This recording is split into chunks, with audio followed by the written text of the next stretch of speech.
Que a graça do nosso Senhor Jesus Cristo te envolva nesse dia, aonde você estiver. Hoje eu quero compartilhar com você uma mensagem que falou muito ao meu coração e que me fez refletir muito nestes dias. Isto porque, como pastor, eu lido diariamente com a prática de obras de justiça. E às vezes nós, pastores, também aqueles que trabalham com trabalhos que lidam com estas práticas de justiça, acabamos esquecendo ou acabamos por não dar o devido cuidado a estas práticas, por elas se tornarem rotineiras de nossas vidas. Mas elas são de grande importância. E é por isso que hoje eu quero compartilhar esta palavra com você. Mas antes, eu gostaria de orar, pedindo a Deus que possa nos conduzir e que você abra o seu coração para que Deus possa falar a você, assim como Ele tem falado comigo. Deus eterno e gracioso, eu quero, neste momento, pedir que o Senhor possa ministrar as nossas vidas. E mais uma vez, quando eu me coloco nas tuas mãos para ser instrumento, para proclamar, anunciar as tuas verdades, eu peço que diminua eu, cresça o Senhor. Que a palavra, Senhor, que vamos ouvir, a qual o Senhor já ministrou em meu coração, possa também ser ministrada no coração daqueles que estarão ouvindo.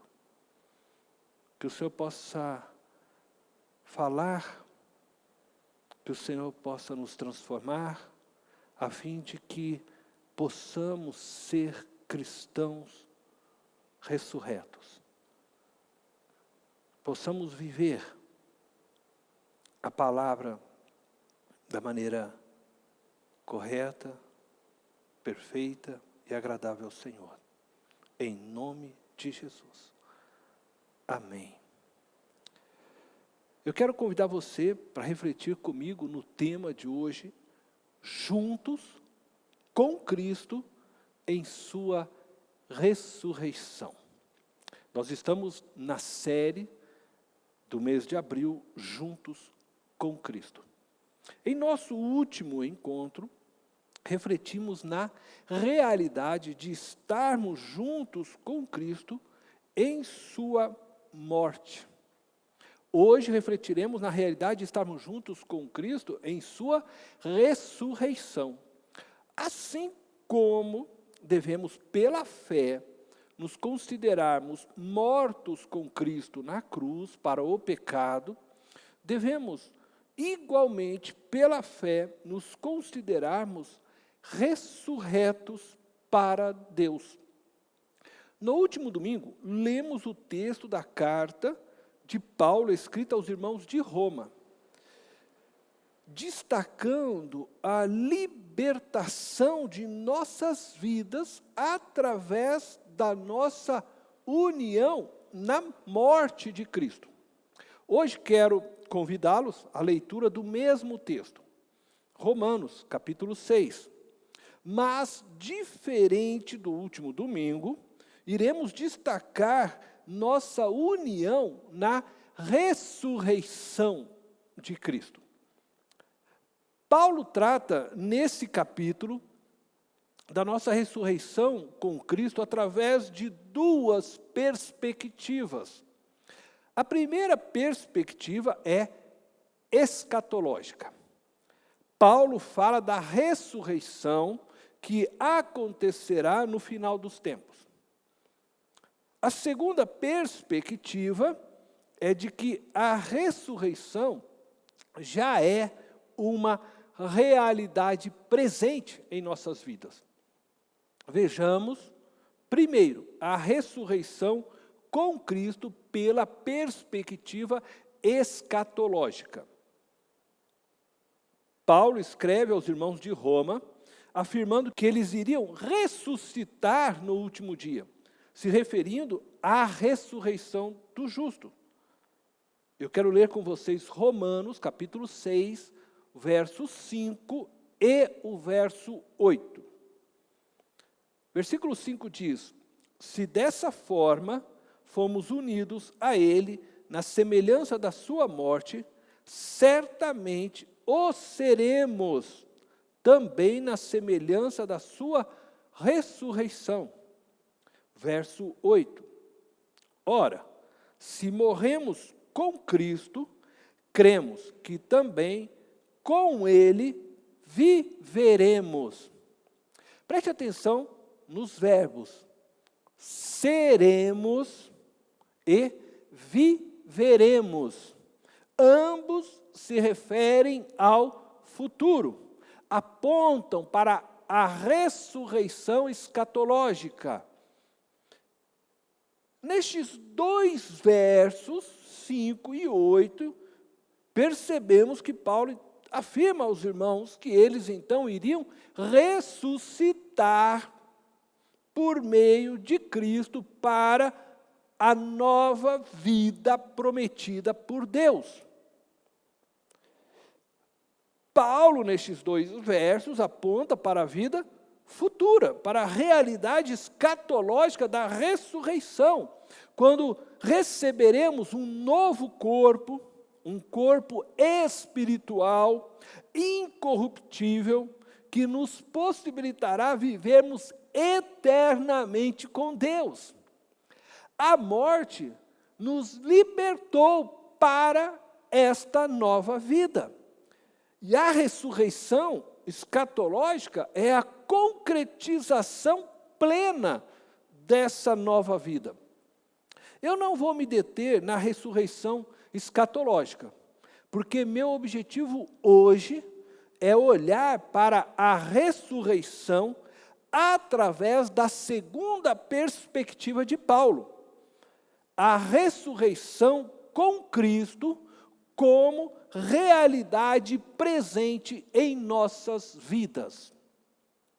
O apóstolo Paulo ordena a igreja que se encontrava em Roma a viverem a ressurreição com Cristo de forma imediata, como realidade presente, quando os manda se considerarem mortos para o pecado e vivos para Deus em Cristo Jesus, conforme lemos em Romanos capítulo 6, verso 11 e 12. Da mesma forma, considerem-se mortos para o pecado, mas vivos para Deus em Cristo Jesus. Portanto, não permitam que o pecado continue dominando os seus corpos mortais, fazendo que vocês obedeçam aos seus desejos. Segundo Paulo, eles deveriam viver a nova vida com Cristo, mortificando as obras da carne e vivendo em santidade para Deus. Assim deve viver todo aquele que é nascido de Deus, que professa Cristo Jesus como seu Salvador e Senhor. A nossa ressurreição com Cristo tem implicações imediatas em nossas vidas. Devemos considerar que a igreja de Roma, a quem Paulo está direcionando a sua carta, tinha em sua membresia romanos, gentios e judeus. E também ricos, pobres, soldados e escravos. Certamente que esta igreja possuía muitos conflitos relacionais devido à diversidade de seus membros, devido à origem de cada um deles, a origem e a classe sociais a que pertenciam. Os romanos, principalmente os soldados romanos, eram vistos pelos judeus e pelos gentios, povos que haviam sido conquistados pelo Império Romano, como opressores. Eles eram odiados pelos judeus, assim como pelos gentios, que por eles foram conquistados. Os judeus desprezavam os gentios, por considerarem os gentios impuros. Os pobres e escravos, estes eram desprezados pelos ricos, pelos nobres da igreja.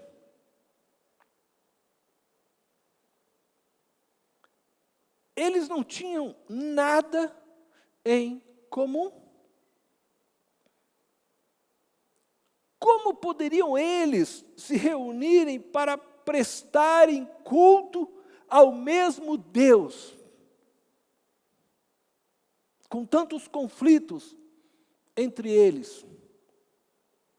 Paulo apela para que se considerassem mortos para o pecado, isto é, para o domínio da carne, a fim de que não dessem vazão aos seus desejos interiores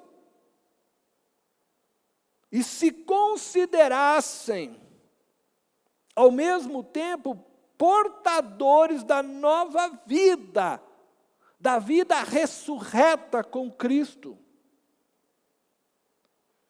Assim como nós, eles precisavam lutar interiormente todos os dias para viverem a nova vida ressurreta, para viverem em comunhão, em unidade, juntos com Cristo. Para que estes grupos se relacionassem, era preciso enfrentar a falta de confiança que tinham uns dos outros. Era necessário que eles abafassem os desejos que possuíam de vingança.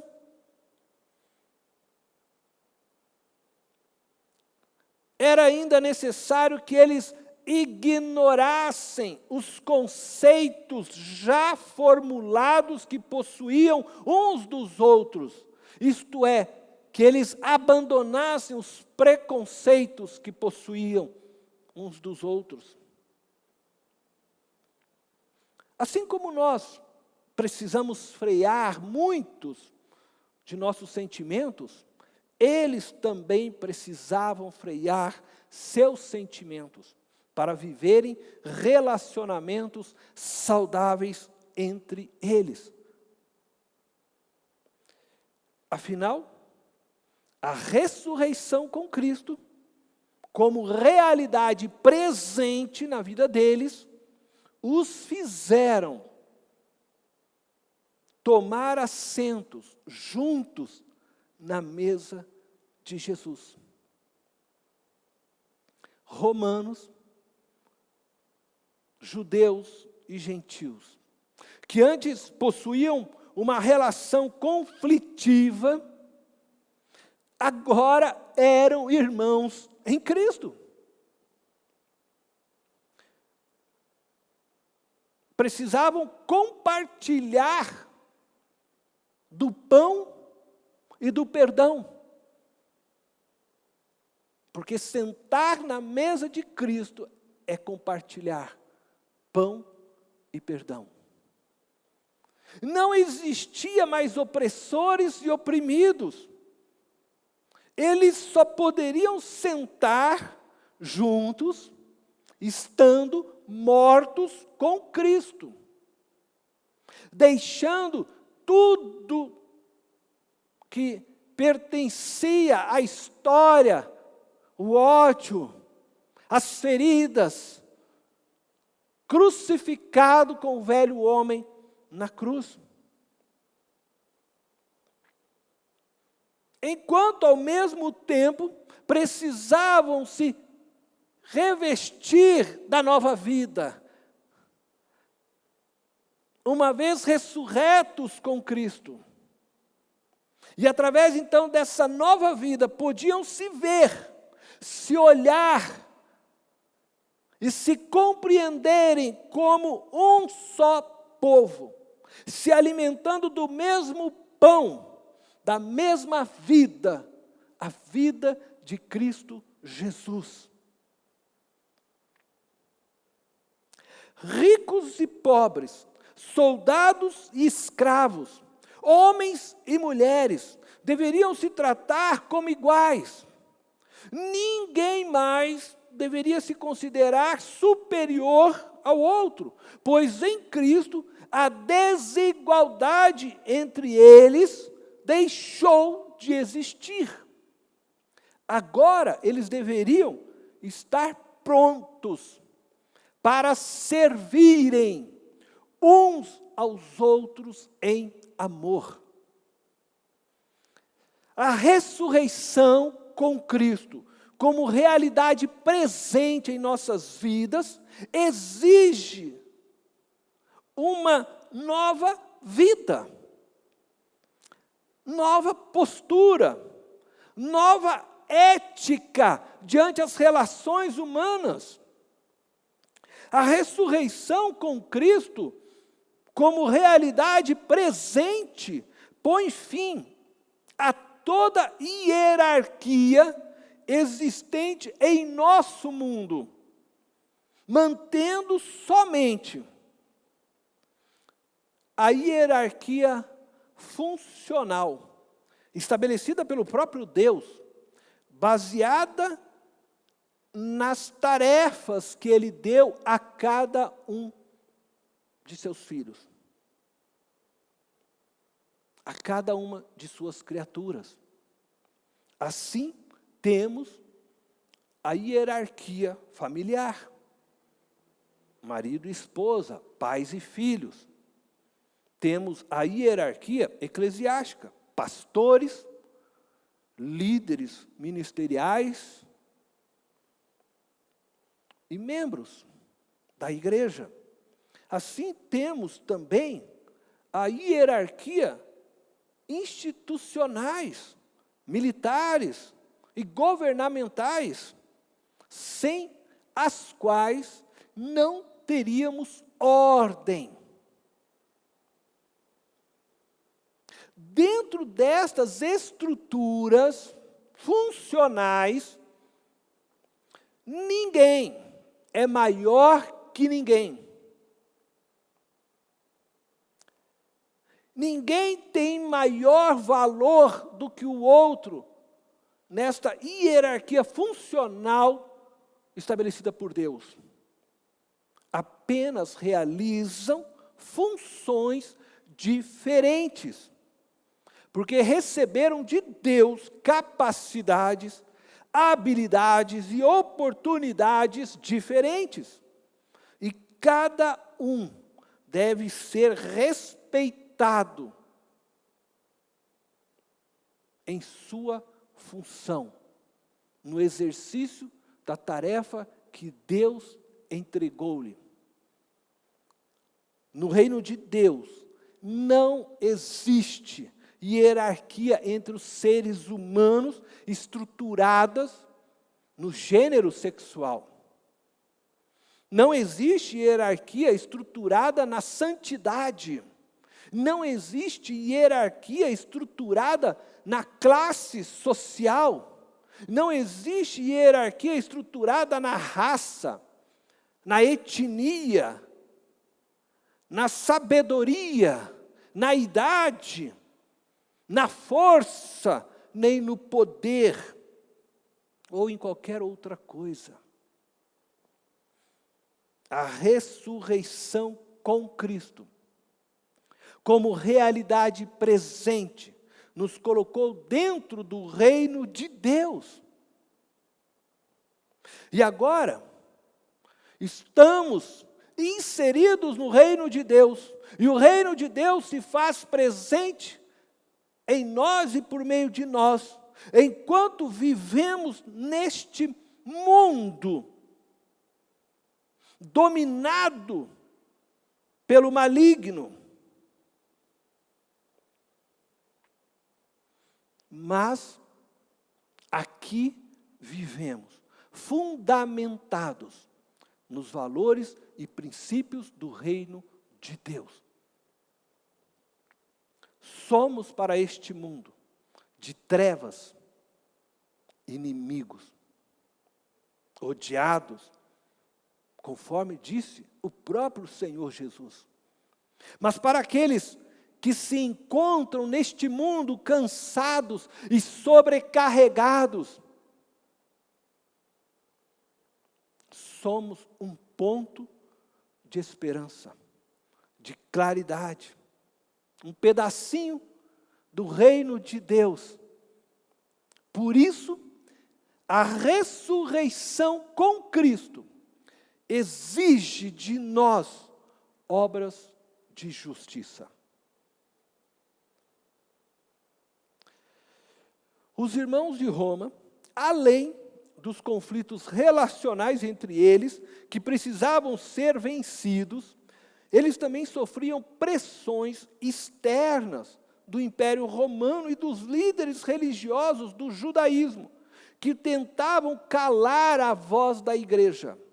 Em meio a tudo isso, que já não era pouco, também sofriam pressões internas dos judaizantes, um grupo de judeus que, embora crescem que Jesus Cristo era o Messias, acreditavam que era preciso guardar a lei de Moisés. Acostumados a ritos e tradições como forma de adoração, os judaizantes se tornaram religiosos, insuportáveis dentro da igreja cristã, exigindo e cobrando de todos que guardassem os mandamentos de Moisés. Exigiam que os gentios convertidos a Cristo se circuncidassem.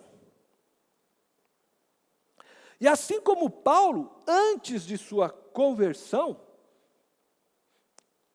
quando este chegou até a matar cristãos,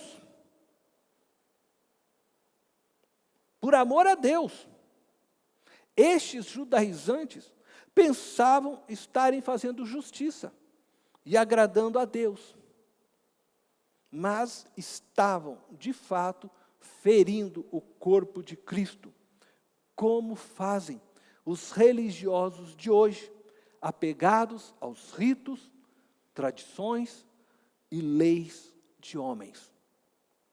A ressurreição com Cristo, como realidade presente, exige de nós obras de justiça, como afirma o apóstolo Paulo em Romanos capítulo 6, verso 13 e 14. Não ofereçam os membros dos seus corpos ao pecado, como instrumento de injustiça.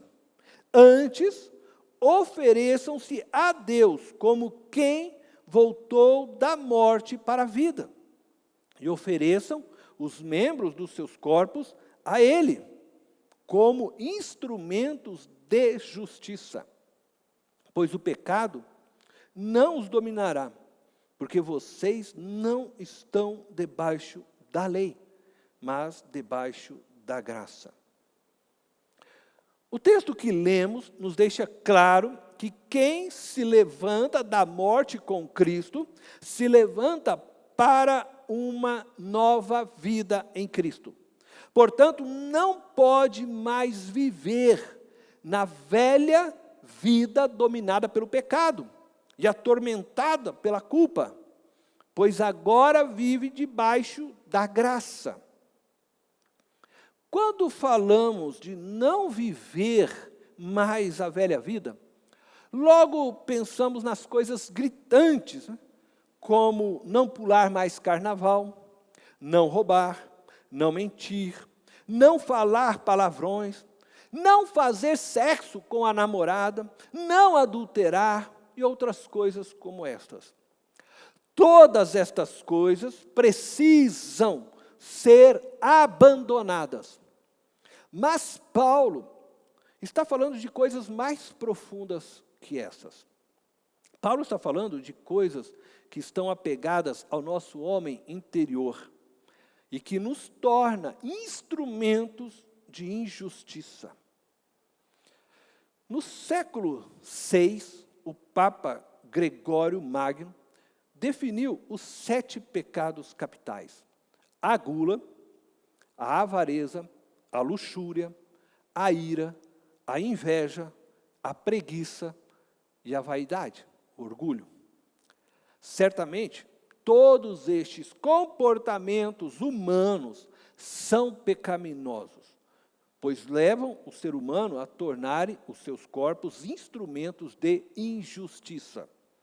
Eles ferem a Deus, em primeiro lugar, ao destruir a capacidade do ser humano de ser livre, pois Cristo na cruz morreu para que fôssemos verdadeiramente livres. E em segundo lugar, ferem os nossos semelhantes. Ser dominado pela gula, avareza, luxúria, ira, inveja, preguiça ou vaidade é tornar a obra de Cristo na cruz sem eficácia para a sua vida. Aquele que com Cristo morreu e ressuscitou, precisa se considerar morto para o pecado e vivo para Deus, pela fé. Precisa fazer morrer o velho homem com suas obras e tornar o novo homem dominante sobre seu ser. Precisa se render inteiramente ao poder do Espírito Santo para poder viver a nova vida. O crente em Cristo não pode aceitar viver no pecado. O crente em Cristo precisa lutar contra o domínio do pecado até o dia da ressurreição escatológica. Até o dia em que Cristo o chamar para receber o novo corpo, o corpo incorruptível. O apóstolo João fala sobre essa realidade. Conforme podemos ver em 1 João, capítulo 3, do verso 7 ao verso 10. Filhinhos, não deixem que ninguém os engane. Aquele que pratica a justiça é justo, assim como ele é justo. Aquele que pratica o pecado é do diabo, porque o diabo vem pecando desde o princípio. Para isso, o Filho de Deus se manifestou, para destruir as obras do diabo.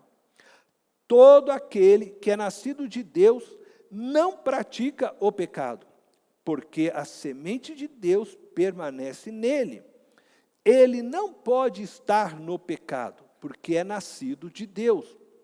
Desta forma, sabemos quem são os filhos de Deus e quem são os filhos do diabo. Quem não pratica a justiça não procede de Deus, e também quem não ama seu irmão. João está falando a mesma coisa que Paulo.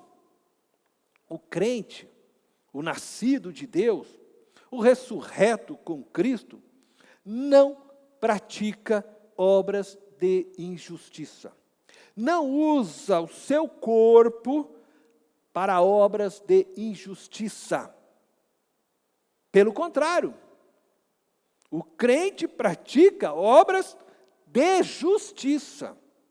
João, ele é mais inflamado nas suas palavras, pois ele diz que aquele que não pratica obras de justiça não procede de Deus, mas do diabo. João não está dizendo que o crente não peca, mas ele está dizendo que não vive na prática do pecado. Isto é, não vive abraçado com o pecado. Segundo ele, aquele que vive na prática do pecado é do diabo. E aquele que vive na prática da justiça procede de Deus.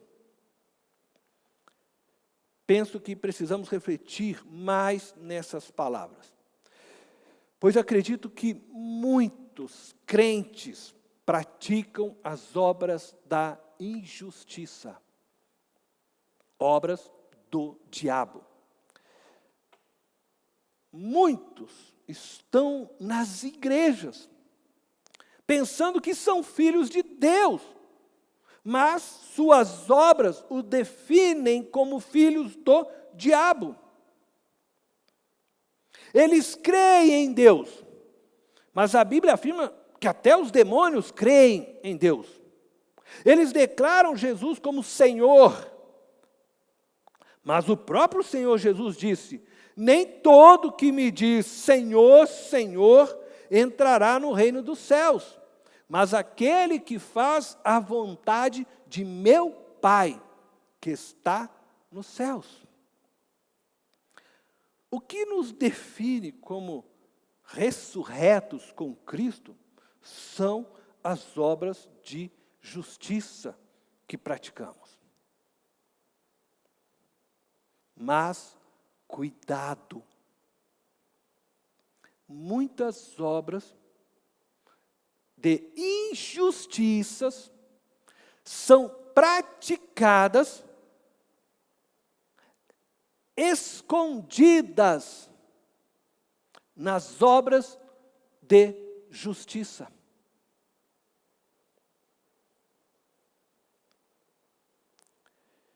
Os religiosos são peritos nesta prática. E por isso esse texto falou muito ao meu coração como pastor, que vivo em meio às práticas de justiça. E que por lidar com elas no dia a dia, posso, sem perceber, estar tratando de forma injusta. E assim se dá a muitos de nós, que estamos há anos na vida cristã, como membros de uma igreja, muitas vezes nos púlpitos, no ministério de louvor, no ministério de ação social, da intercessão, em qualquer outra área da igreja, e que lidamos com essas práticas de justiça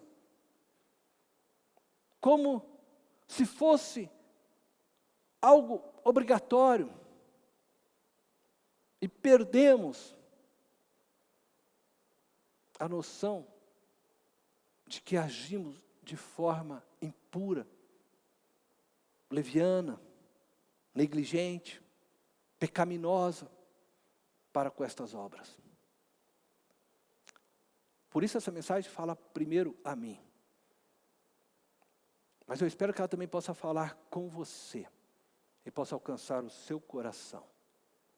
Que você possa se abrir para ouvir e olhar para si mesmo, para ver se não tem feito das obras de justiça, obras de injustiças. Jesus apontou várias dessas obras. E ainda assim, muitos ainda hoje continuam praticando. Então vejamos algumas dessas obras apontadas por Jesus. Orações, jejuns e esmolas podem ser obras de injustiça quando não são feitas no secreto. conforme você pode ler em Mateus, capítulo 6, verso 1 ao 5, e o verso 16. São obras de injustiça, quando são realizadas com o fim de que todos vejam e admirem nossa bondade.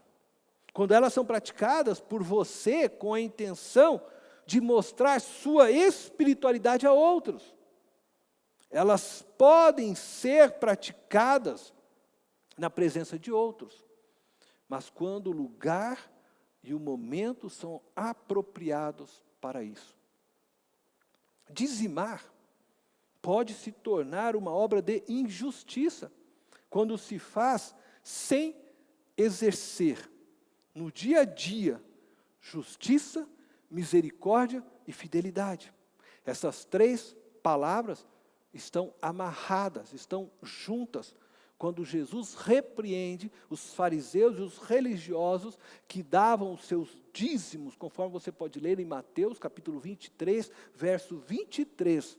Eles davam os seus dízimos, mas não praticavam justiça, misericórdia e fidelidade. Exercer justiça não é ficar cobrando dos outros perfeição. Não é condenar outros por seus erros. Não é usar da lei para punir, humilhar e condenar os que nela caírem. Exercer justiça é repartir com os necessitados o pão de cada dia. Você deve entregar seu dízimo na igreja que congrega, mas não pode negligenciar a dor da fome de seu semelhante. Exercer justiça é lutar para que os pobres e aqueles que estão abaixo da linha da pobreza possam ter pão, escola, saúde todos os dias. Ser misericordioso é se compadecer da dor do próximo, levando você ao exercício da justiça, mas sem cair no erro de querer ser visto fazendo o bem. Adorar a Deus, desprezando o irmão,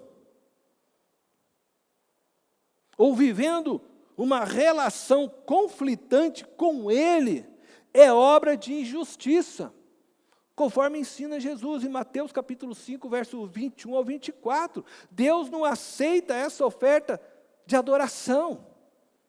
Jesus diz que deixe a sua oferta no altar e vai primeiro se reconciliar, para depois você vir e oferecer sua oferta, sua adoração. É preciso primeiro se reconciliar com seu irmão. Sentar na mesa de Jesus, considerando-se superior a um de seus irmãos, a qualquer um deles, é praticar obras de injustiça. Jesus repreendeu seus discípulos quando estes brigavam para ver quem seria maior entre eles, conforme você pode ler em Lucas, capítulo 9, versículo 46. Esse foi um dos erros também praticados pela igreja de Corinto, quando celebravam a festa do Ágape, onde acontecia também a celebração da ceia. Em 1 Coríntios, capítulo 11, verso 17 ao 22. Tentar tirar o cisco do olho do seu irmão, quando se tem uma trave no seu próprio olho, é praticar um ato de injustiça. Lucas, capítulo 6, versículo 42. Tire primeiro a trave do seu olho, julgue a si mesmo primeiro, para depois, em amor, ajudar o seu irmão. Todos temos ciscos em nossos olhos, todos pecamos. Note que estas obras de justiça, embora devam ser praticadas por todos nós, quando praticadas de forma errada, se tornam obras de injustiça. Elas se transformam em atos de hipocrisia aos olhos de Deus, pois são feitas com intenções escusas, egoístas, sem levar em consideração a vontade de Deus para os homens e sem estarem fundamentadas no amor. Portanto, tudo que você fizer, faça com amor. E faça como se estivesse fazendo para Jesus Cristo. Apresente-se sempre diante o outro. Seja quem for o outro, com humildade, considerando o seu irmão, a sua irmã, superior a você. Trate todos como você gostaria que eles te tratassem. Quero encerrar essa mensagem lembrando que a ressurreição com Cristo é uma realidade presente que exige de você que crê nessa ressurreição uma nova vida, uma nova postura ética e moral diante as relações humanas e sociais, que exige que você viva usando seu corpo para a prática de obras de justiça. Eu encerro essa mensagem com as palavras do apóstolo Paulo. Romanos, capítulo 6, verso 13. Não ofereçam os membros dos seus corpos ao pecado, como instrumentos de injustiça. Antes, ofereçam-se a Deus, como quem voltou da morte para a vida. E ofereçam os membros dos seus corpos a Ele, como instrumentos de justiça. Pai eterno e poderoso, eu oro para que o Senhor me capacite. E capacite todos aqueles que ouviram esta palavra e que foram tocados por esta palavra como eu fui tocado. Eu oro para que o Senhor nos ajude a fazermos, a praticarmos obras de justiça. Nos ajude a exercermos a espiritualidade daquele que é nascido de novo. Nos ajude a vivermos a vida cheios do Espírito, de forma que tudo quanto fizermos glorifique tão somente o Teu nome. Arranca, Senhor, a começar de mim, todo orgulho, toda vaidade, todo e qualquer desejo, Senhor, de engrandecimento. Arranca de nossos corações todo domínio, Senhor, que o pecado ainda possa exercer sobre nós, nos levando a transformar práticas de justiça em práticas de injustiça. Arranca de nós o que precisa ser arrancado, para que a nossa vida possa estar diante de Ti, Senhor, pura, santa. É o que eu te peço hoje, a começar em mim. E a todos aqueles que estão juntos comigo, Senhor, nesse desejo, nesse anseio de viver uma vida santa, pura, agradável a Ti. Nós queremos, Senhor, todos os dias, levantarmos e nos considerarmos mortos para o pecado, mas vivos para o Senhor. Nós queremos fazer o bem, não para que pessoas vejam o bem que estamos fazendo, Nós queremos fazê-lo no secreto, porque é para o Senhor que fazemos. Nós queremos, Senhor, viver segundo o Teu coração. Nos capacite a isso. Espírito Santo de Deus, ajuda-nos a viver a vida ressurreta em Cristo Jesus. Em nome de Jesus. Amém.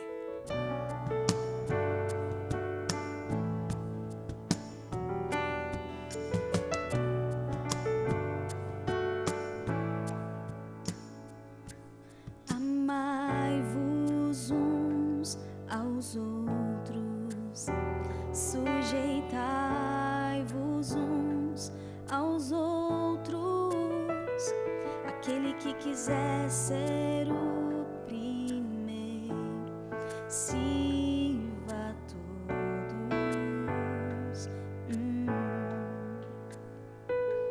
Temos um lugar no coração de Deus. Importa que Ele cresça e eu diminua. Quero servir aos meus irmãos, assim como Jesus.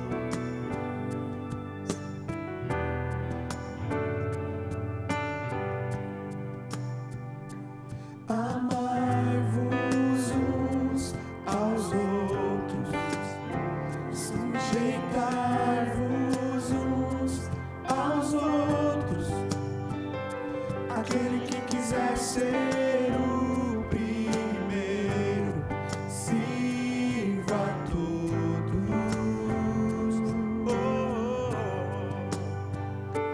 Temos um lugar no coração de Deus.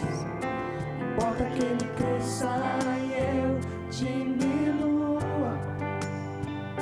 Eu quero servir aos meus irmãos, assim como Jesus.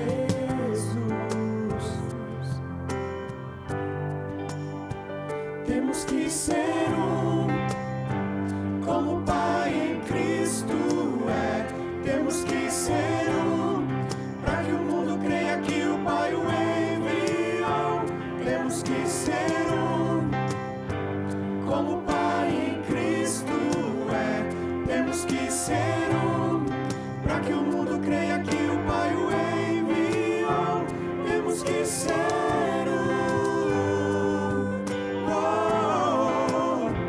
temos que ser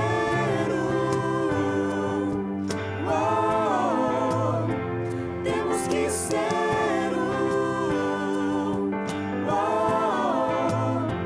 temos que ser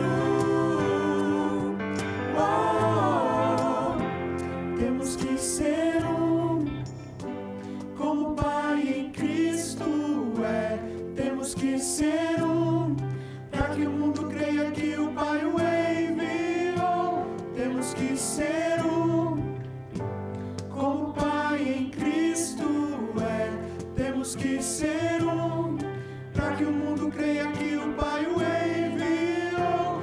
Temos que ser como o Pai em Cristo é.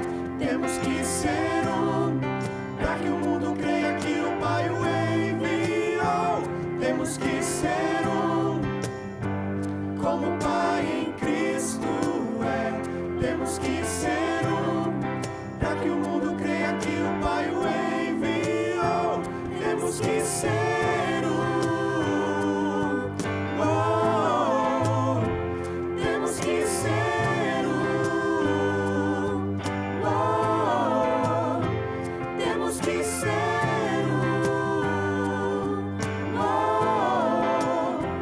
temos que ser temos que ser como o Pai em Cristo é. Temos que ser para que o mundo creia que o Pai o enviou. Temos que ser como o Pai em Cristo é. Temos que ser para que o mundo creia temos que ser um. Oh, temos que ser um. Oh, temos que ser um. Oh, temos que ser um. Oh, temos que ser um. Oh, temos que ser um. Oh, temos que ser um.